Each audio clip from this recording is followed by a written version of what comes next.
এই নে বাবা কফি।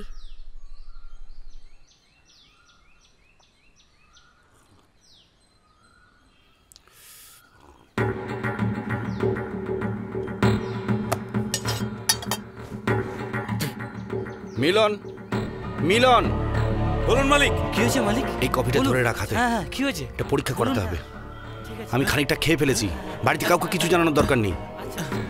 ঠিক আছে। আচ্ছা শোন, বাড়িতে কেউ যেন এখন কিচ্ছু না খায়। আমার মাথাটা ঘুরছে রে।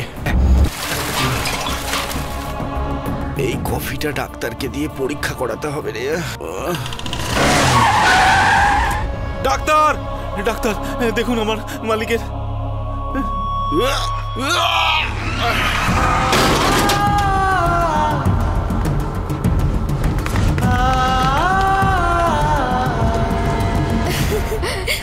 দাদা, বাবা, কি হলো এটা? ঘাবড়াস না বাবু, আমি একেবারে ঠিক আছি। এই ব্যাপারটার খবর যেন বাইরে কারুর কানে না যায়। ঘরে নতুন লোক কে এসেছিল বলো? নতুন কেউ তো আসেনি। বলছি, প্রথমে ইস্ত্রিওয়ালা, তারপর মা চলে এসেছিল মাছ বিক্রি করতে। সত্যি করে বল, তুই কি জানিস? আমি কিছু জানি না, আমি তো মাছ বিক্রি করতে এসেছিলাম। বাবু, তো জল মুখে দেওয়ার আগে তুমি দেখে খেতে, এখন তুমি কেন এইভাবে ওটা খেলে? নিজের বাড়িতে জল খাওয়ার আগে যদি ভাবতে হয়, এর চেয়ে দুর্ভাগ্যের আর কি রইল। শোভন, ভেতরে আয়, তোকে একটা কথা বলবো।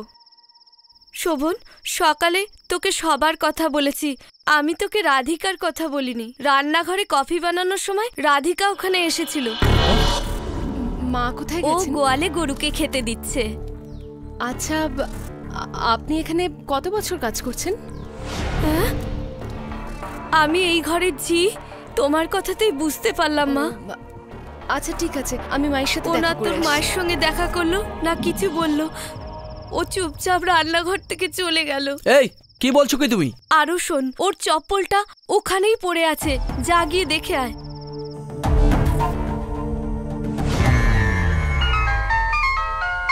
ছোট মালিক, একটা খবর আছে। একটা মেয়ে ফোন করে জানিয়েছিল যে মালিক ট্রেনে করে যাচ্ছেন। সব দিকে নজর রাখবেন।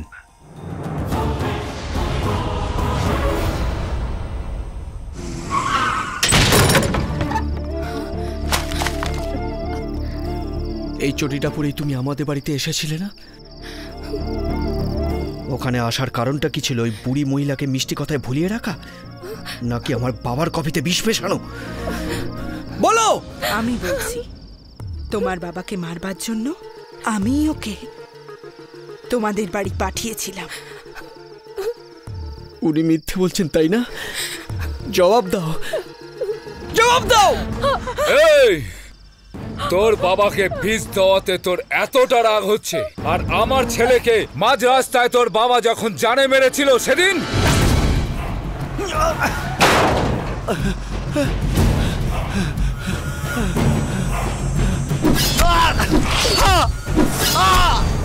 বীর্য প্রধানের বিরুদ্ধে বলছিস? ওই দিনই আমি তোমার বাবাকে মেরে ফেলতে চেয়েছিলাম, কিন্তু ওর লোকবল আর টাকার জন্য আমি ওর কাছে পৌঁছতে পারিনি। এর মধ্যে একদিন আমি তোমাকে আমার মেয়ের সাথে কথা বলতে দেখেছিলাম, আর ওই দিনই আমি সিদ্ধান্ত নিয়েছিলাম যদি প্রতিশোধ নিতে হয় তাহলে এটাই একমাত্র রাস্তা। ও আমার মেয়ে, তাই ওর হাতে বিষ দিয়েছিলাম। যদিও আমার ছেলে হতো তাহলে তলোয়ার দিতাম আমি। ওর বাবা স্মৃতি ভেবে যাতে কষ্ট না পায়, সেই জন্য 11 বছর আমার একমাত্র মেয়েকে আগলে রেখেছি। আমি এটা জানি না যে আমার বাবা তোমার বাবাকে মেরেছিল কিনা, কিন্তু আমার বাবাকে মারার জন্য তুমি আমার সাথে ভালোবাসার নাটক করলে। তুমি এটা করতে পারলে? আমাকে মেরে ফেললে না কেন?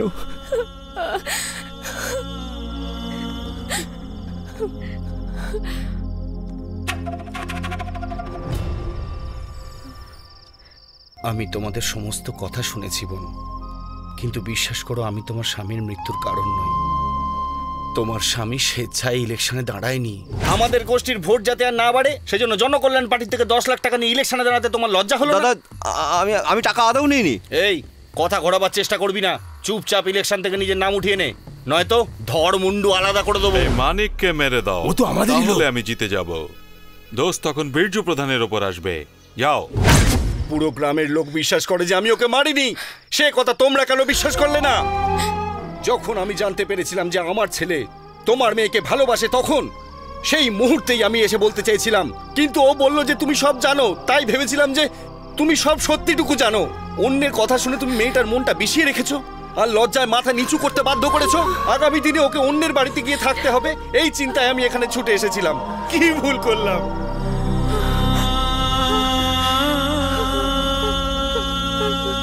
তুমি শুধু আমাকেই ধোকা দিয়েছো তা নয়, আমার মা, বাবা, বোন সবার ভালোবাসাকেই তুমি ধোকা দিয়েছো। বেশ্যারাও মুখে থুতু দিয়ে দেবে যদি ওদের ভালোবাসার সঙ্গে মিথ্যে নাটক করতে বলা হয় তবে। মা, শুনলে মা? নিজে কানে শুনলে? ওরা কি বলে গেল? এখন আমি কি করবো?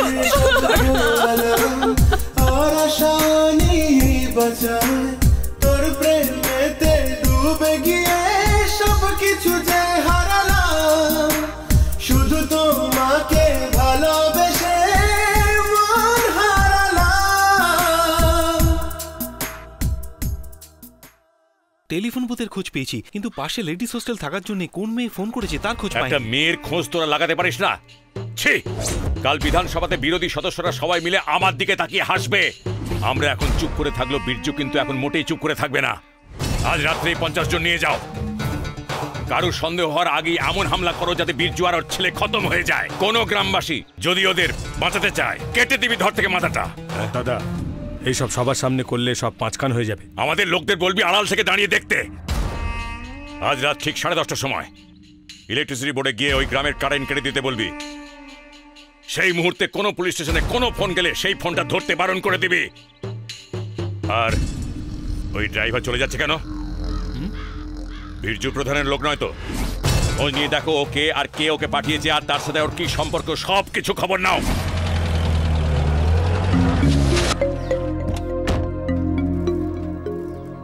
দাদা, একবার জিজ্ঞেস কর না কি ব্যাপার। আমি যাব না। তুই বাবাকে সম্মান করিস তো? বাবা কখনো করেছে এরকম কাজ? জানিস তো উনি নিজের শত্রুর সাথেও কথা বলেন। যা না দাদা।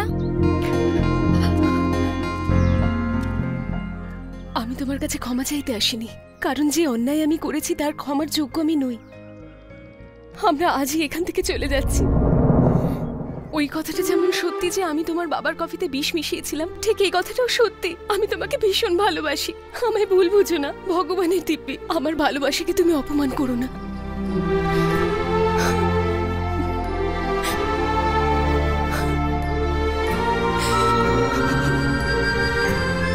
ভাই, তোমায় কিছু বলতে চাই।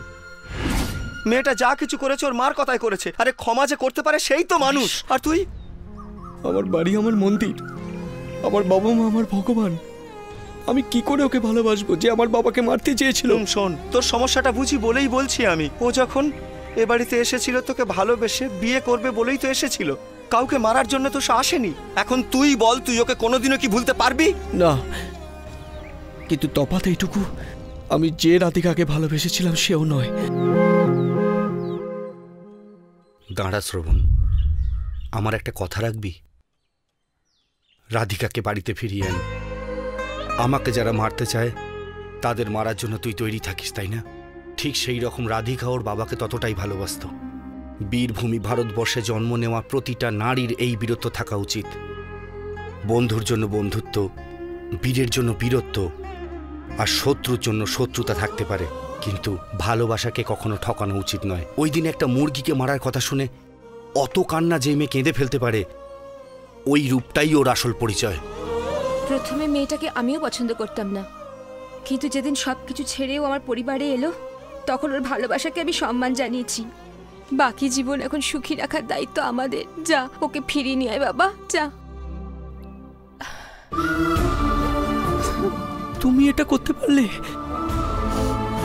বেশ্যাও মুখে থুতু দিয়ে চলে যাবে যদি ওকে মিথ্যে ভালোবাসতে বলা হয়।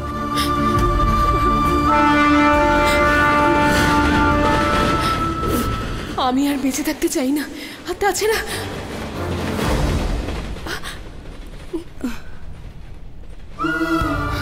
চলো বাড়ি চলো, বাবা ডেকেছেন, চলো বাড়ি চলো। এমন কাজ কেন করলে? সব সময় ভুল সিদ্ধান্ত নাও, আমাকে টেনশনে ফেলো। জানো যে আমি তোমাকে ছাড়া বাঁচবো না।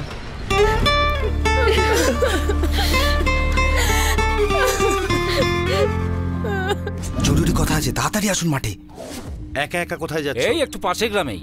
কাউকে তো সঙ্গে নিয়ে যা। কে আবার সঙ্গে যাবে? আমি একাই চলে যাব। না না মিলন, বলুন। দাদার সাথে যা। আচ্ছা মালিক। সঙ্গে 2-4টে অস্ত্র নিয়ে যা, লুকিয়ে রাখিস ওগুলো। ঠিক আছে। আমি খবর পেয়ে গেছি দাদা, এই ড্রাইভারকে যে পাঠিয়েছে সে পঞ্চায়েত প্রধানের একেবারে বড় ভাইয়ের মতন হয় দাদা। আবে সব গাধার দল, কোথায় গেল সেই ড্রাইভার? ও যেন আমাদের সব প্ল্যান ভেস্তে না দেয়। জলদি পাকড়ো শালাকে।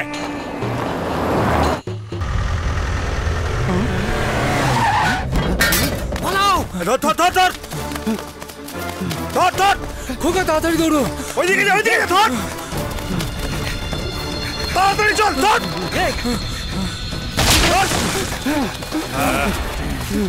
অনেকদিন ধরে ধোকা দিচ্ছিলিস আমাদের, হ্যাঁ?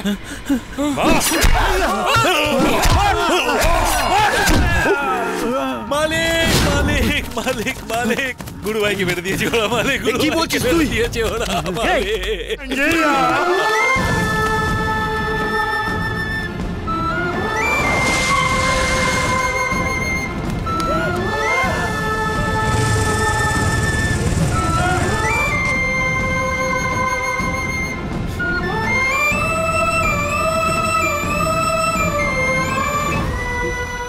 আমি হয়তো দুটো লোককে মারতে পারতাম, কিন্তু আমার যদি কিছু হয়ে যেত তবে এখানে আপনাকে খবর দেওয়ার কেউই থাকতো না। এই জন্য আমি কিছুই করতে পারিনি মালিক। ইলেকট্রিক লাইন কাটবে, ফোন করলে পুলিশ হেল্প করবে না, মন্ত্রিত্বের অহংকার, তাই না? দেখছি। আপনারা সবাই ফিরে যান, আর সেই সঙ্গে নিজেরা নিজেদের পরিবারকে সাবধানে রাখুন। আমাদের সবাইকে বাড়িতে পাঠিয়ে দিয়ে এই লড়াই কি আপনি একা লড়তে চান? আপনাকে এখানে একলা ছেড়ে সব নিজেদের ঘরে গিয়ে বসে থাকবো? এত বছর ধরে আমাদের সুখ সুবিধার ব্যবস্থা করবার জন্য আপনি কতই না সমস্যার মুখোমুখি দাঁড়িয়েছেন, তাই আজ আমরা আপনাকে ছেড়ে যাব না। আপনার গায়ে যদি একটা আঁচড়ও কাটতে চায় ওরা, তাহলে আমাদের লাশের ওপর দিয়ে যেতে হবে ওদের। একদম। পুলিশ আসছে তদন্ত করতে। আমরা সবাইকে কেটে রেখে দেবো, চলো।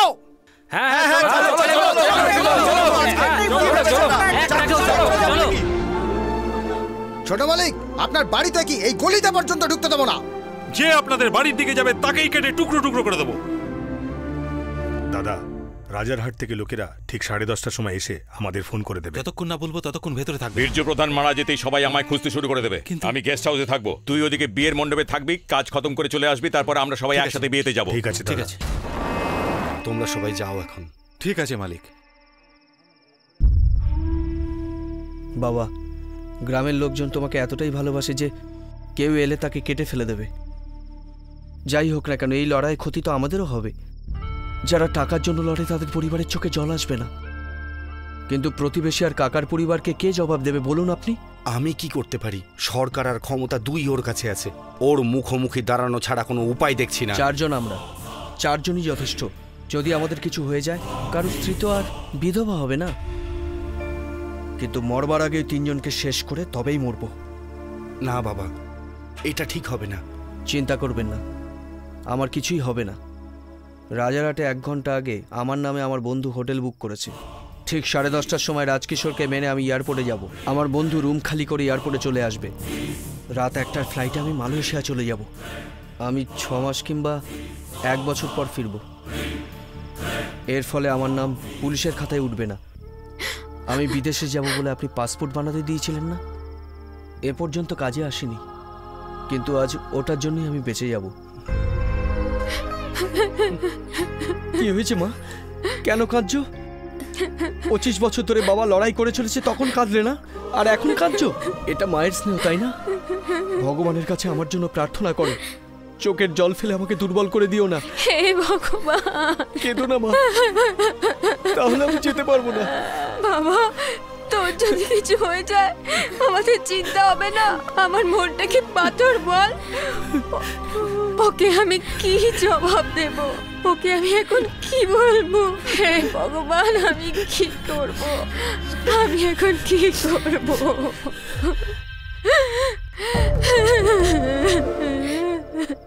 বলো, কি করা উচিত? এতদিন পর্যন্ত আমি ভাবতাম যে সব হত্যার পিছনে কোনো না কোনো কারণ আছে, কিন্তু আজ আমি বুঝতে পারলাম সমাজে শান্তির পেছনে রয়েছে লড়াই। আমি তোমার অপেক্ষায় থাকবো। তুমি ফিরে আসবে, এটা আমার বিশ্বাস।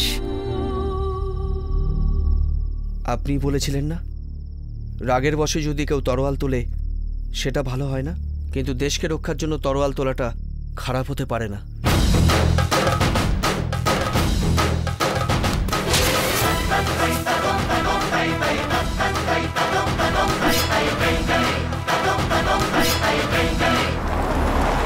স্যার, আপনি ফিরে না যাওয়া পর্যন্ত ডিএসপি সাহেব আপনার সাথে আমায় থাকতে বলেছেন। কারেন্ট গেলেই ফায়ার ব্রিগেডে ফোন করে বলবে সারা গ্রামে আগুন লেগেছে। ফায়ার ব্রিগেড আসবার আগেই সমস্ত খড়ের গাদায় আগুন ধরিয়ে দেবে। আমরা ডাকলে পুলিশ আসবে না, কিন্তু ফায়ার ব্রিগেড ডাকলে অবশ্যই আসবে। আর একটা কথা, ছোট বাচ্চাদের পাকা বাড়িতে রাখবে, বুঝেছো? শ্রবণ, আমিও সাথে যাব। আমার আগে পরে কাঁদবার কেউ নেই। আজ পর্যন্ত আমার বিয়ে হয়নি ঠিকই, কিন্তু আজ বুঝেছি আমার বিয়ে না হওয়াতে একটা সুবিধা হয়েছে। তবে এই কথা ঠিক, যারা আমার গুরু ভাইকে মেরেছে তাদের আমি যতদিন না মারতে পারছি ততদিন আমি ওদের শান্তিতে বাঁচতে দেব না।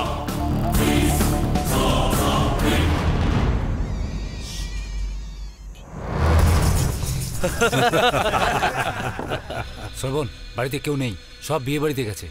আজ আমরা খুব মজা করব। যেমন প্ল্যান করেছিলাম, আমরা দুটো ভাগে ভাগ হয়ে যাব আর ওদের অন্যভাবে ব্যস্ত রাখবো। 10:30 তো বাজতে চললো, কিন্তু এখনো পর্যন্ত কোনো খবর এলো না। আরে এসে যাবে।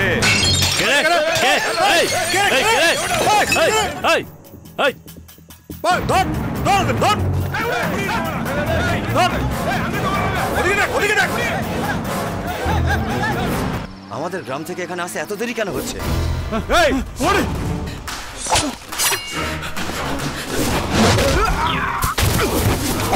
আমরা সবাই পুরোপুরি তৈরি।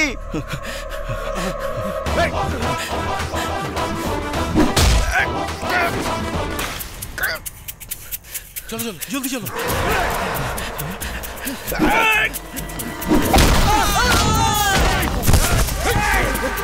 তুমি ওদিকে যাও, তুমি ওদিকে যাও, যাও। এই খা খা, বিয়ার খা। তুমি ওদিকে যাও।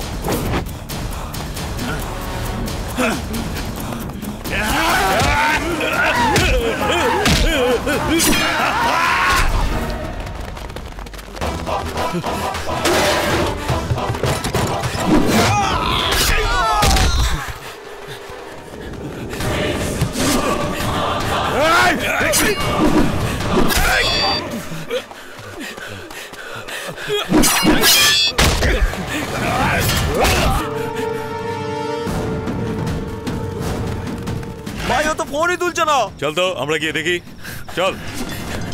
বলবোনাটা বাগানের মধ্যে রয়েছে।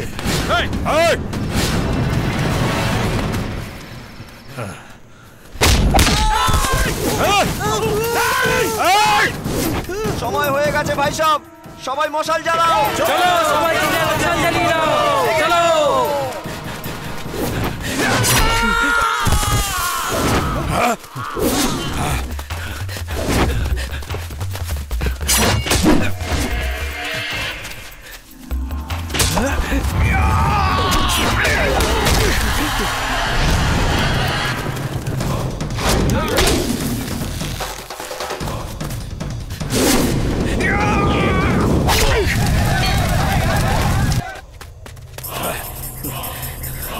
কোথায় পালাচ্ছিস?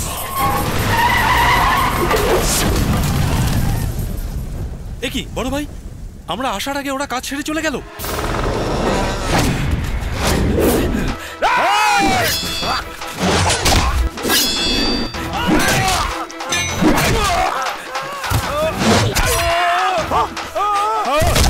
আমাকে বেরো না, আমাকে বেরো না। চিৎকার করিস না, এখনো তোকে পুরো কাটেনি, ওর থেকে শুধু চামড়াটাই কেটেছে। আমার কথা যদি শুনিস তাহলে তোকে ছেড়ে দেবো, হাসপাতালেও নিয়ে যাবো, আর যদি না শুনিস তাহলে তোকে কেটে মাটিতে গর্ত করে এখানেই পুঁতে দিয়ে যাব। কথাটা মাথায় ঢুকলো? আমি যা বলছি সেটাই কর। বীরজুকে আমরা বড় ঠাকুরের থানে এনে আটকে রেখেছি দাদা। কি বলছিস তুই? তাড়াতাড়ি চলে এসো দাদা। দাদা, আপনি ওখানে যাবেন না। আমি ওকে নিজের হাতে মারতে চাই। আপনি ওখানে গেলে পুলিশ আপনাকে এক্ষুনি অ্যারেস্ট করে নিতে পারে। তুমি এক কাজ করো, তুমি অন্য একটা গাড়ি নিয়ে চলে এসো। তোমরা ওদিকে যাও, তোমরা ওদিকে যাও। দাদা চাবি? হ্যাঁ, তুমি এখানেই থাকো। ঠিক আছে।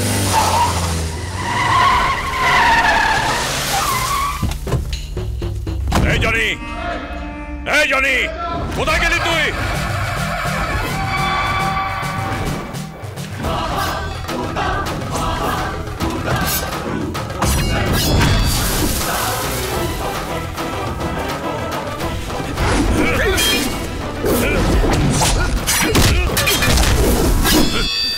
চল ওঠ। আয় আয় আয় আয়।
বাবাকে তুই মারবি, আমার পরিবারকে তুই শেষ করবি?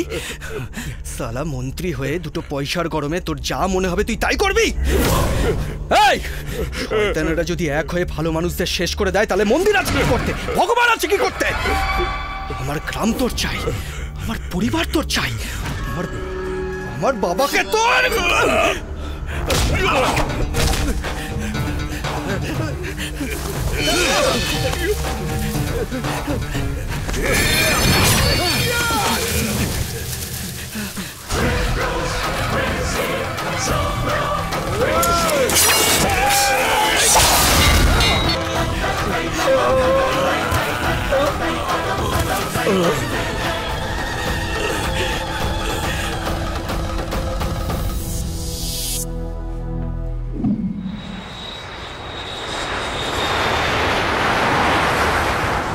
চিন্তা করো না মা, কিছুদিনের মধ্যেই ফিরে আসবো। আরে শোনো সবাই, শ্রবণ ফিরে এসেছে, বাজি ফাটাও, ফাটাও বাজি।